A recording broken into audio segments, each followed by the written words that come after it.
જય સિયારામ મિત્રો, જય માતાજી.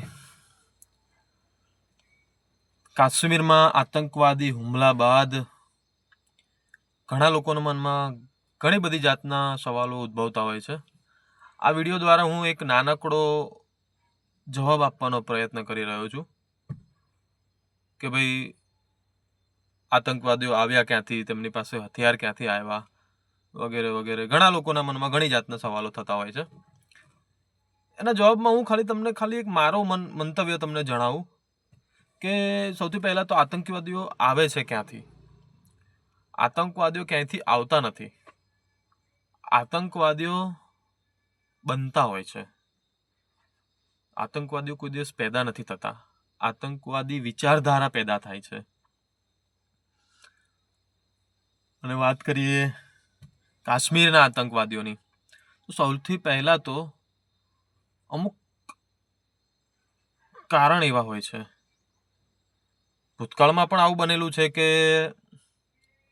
કાશ્મીરમાંથી જ તે કોઈ લોકલ ફેમિલીમાંથી કોઈ છોકરો મોટો થાય છે, તેનું બ્રેઇન વોશ કરવામાં આવે છે અને ત્યારબાદ તે મોટો થઈ અને ઇનલીગલી પ્રવૃત્તિઓ અને ઇનલીગલ એસોસિએશનમાં જોડાય છે અને ત્યારબાદ કોઈ આવા જ હુમલામાં કોઈ આવી જ પ્રવૃત્તિ કરતા તે પકડાય છે આતંકવાદી તરીકે. હવે તમે સમજ્યા હશો કે આતંકવાદીઓ આવે છે ક્યાંથી. બની શકે પાકિસ્તાનમાંથી પણ આવતા હોય છે કે આવતા હશે, પણ મોટા ભાગનો ભાગ જે ભજવતા હોય છે તે કાશ્મીરના સ્થાનિક લોકો જ ભજવતા હોય છે, એવું મારું માનવું છે. અને આ જે જગ્યાએ બનાવ બન્યો છે એ તો LOC, લાઇન ઓફ કંટ્રોલ, જે બોર્ડર છે ત્યાંથી 247 કિલોમીટર અંદર ભારતમાં બન્યો છે.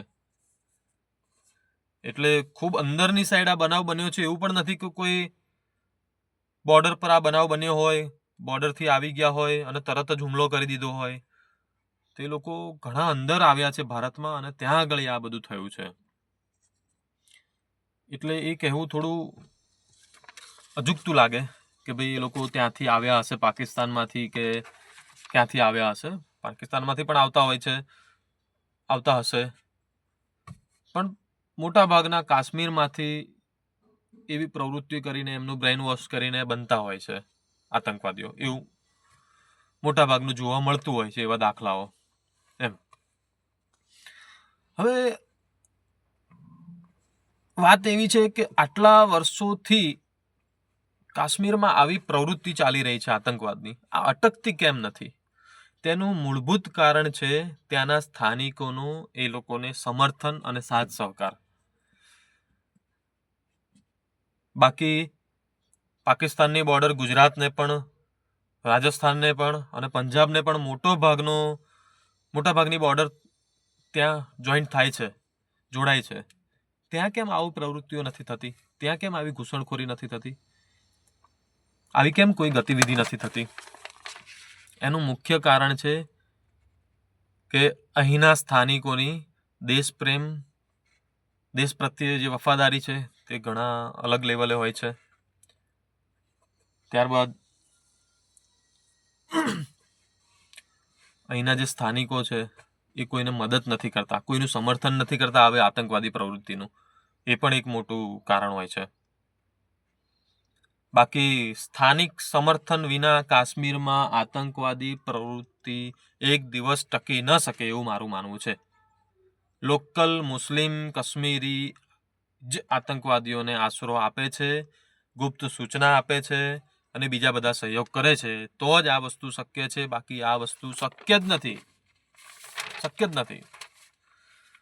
કોવિડ વખતે જ્યારે ટુરિઝમ બંધ થયું 2 વર્ષ, ત્યારે ત્યાંના લોકો રડતા હતા કે ધંધો નથી મળતો અમને.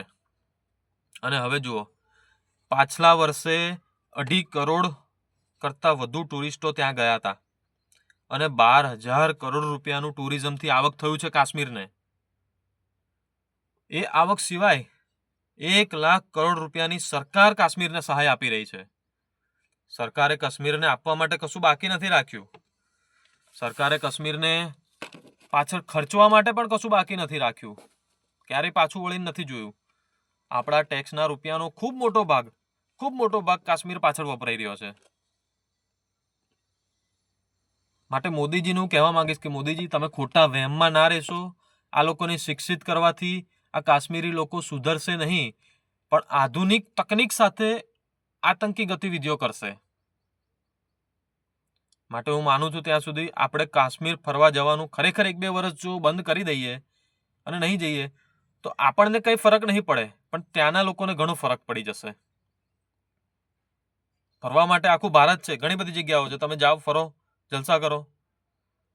પણ જો આપણે કાશ્મીર 1-2 વર્ષ નહીં જઈએ તો ત્યાંના ટુરિઝમમાં અને ત્યાંની જે ટુરિઝમથી આવક ઊભી થઈ રહી છે તેમાં ઘણો મોટો ફેરફાર થશે.